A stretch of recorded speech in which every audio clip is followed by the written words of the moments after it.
Yeah, you look very dead. Yeah, I mean, well done. How do you guys dead, feel? but ready for some cleaning. Yeah, too. dry So, cleaning. yeah. Dry cleaning emergency. Dead cleaning. Yeah. Yeah.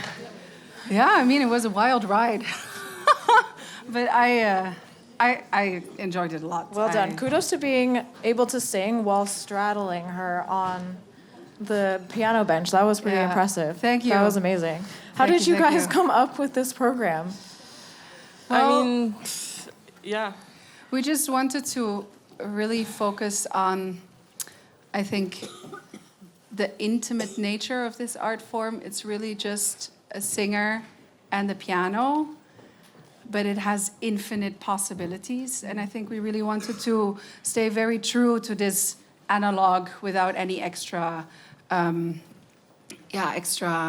electronics or anything. Just me and Anna and all the possibilities. And we really wanted to focus on just human emotions in their purest, most intimate, sometimes also most extreme form. But we wanted to make an intrinsically human performance with a crazy ending.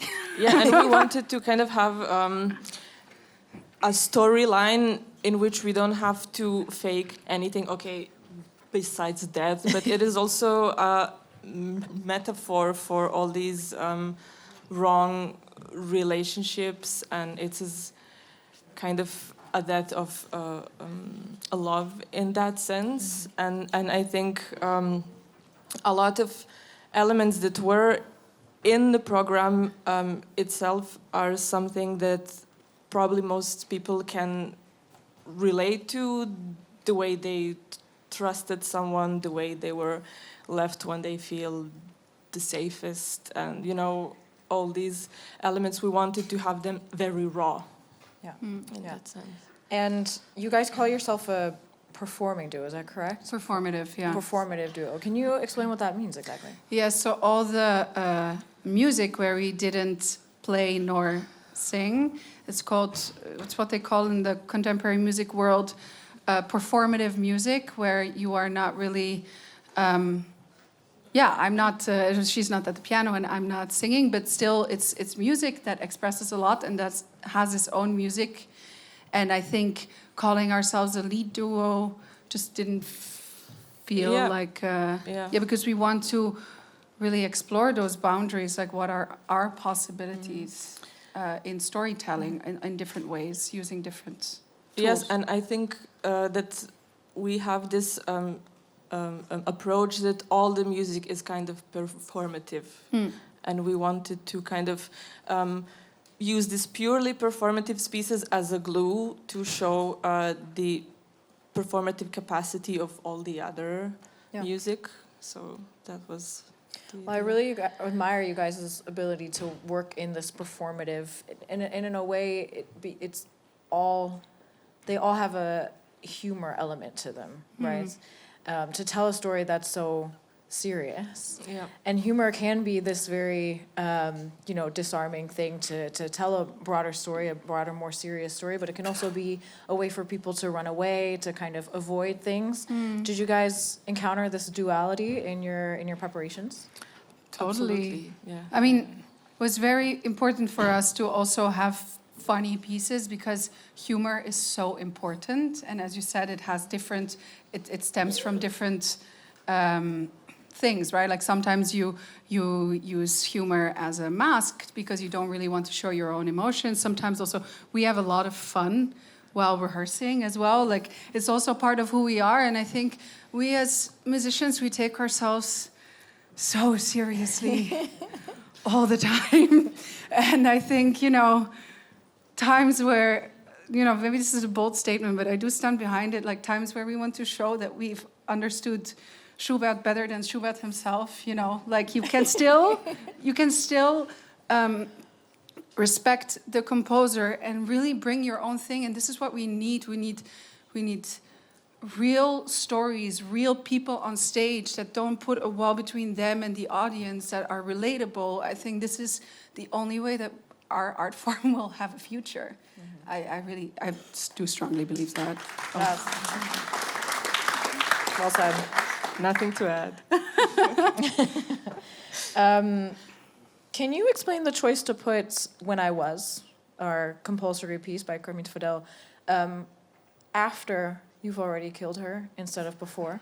I know it sounds like a weird question, but I was genuinely curious watching it because it seems, killing somebody, not that I've done it, but it seems like something that would happen in a sort of, fit of passion and this like very extreme state. And yet that's not what you did. Yeah, I mean, but I think, I know that it's your piece, but I think we had this, this piece came as the idea that even when someone is gone, you still cannot let go, and also me coming back at the end is just like this haunting thought of someone who is not even in your life anymore. It's not even on this earth anymore, but there is something inside of you that it's still, holding tight to that. So yeah. Yeah, and I think what I try to portray with it is this feeling, this utter feeling of loneliness, where you really feel like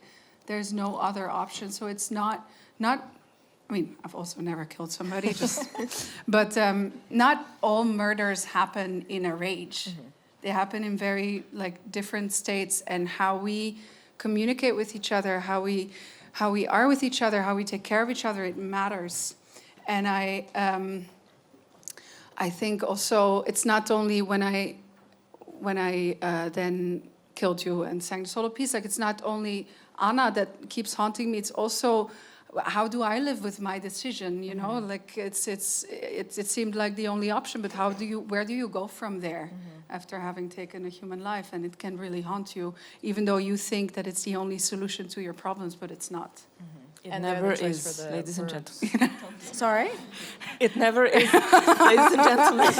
Oh my God, yes. No. Didn't think we need to say it, but please don't go out and murder people. So... Goodness gracious. In The Age of Anxiety, W.H. Auden's poem, you reference that in your text. Right? I think this is another duo. I'm so sorry. Misunderstanding. No, we didn't. Well, then my next question, where did you draw your inspiration from? I mean, basically from life. Real life. And I think...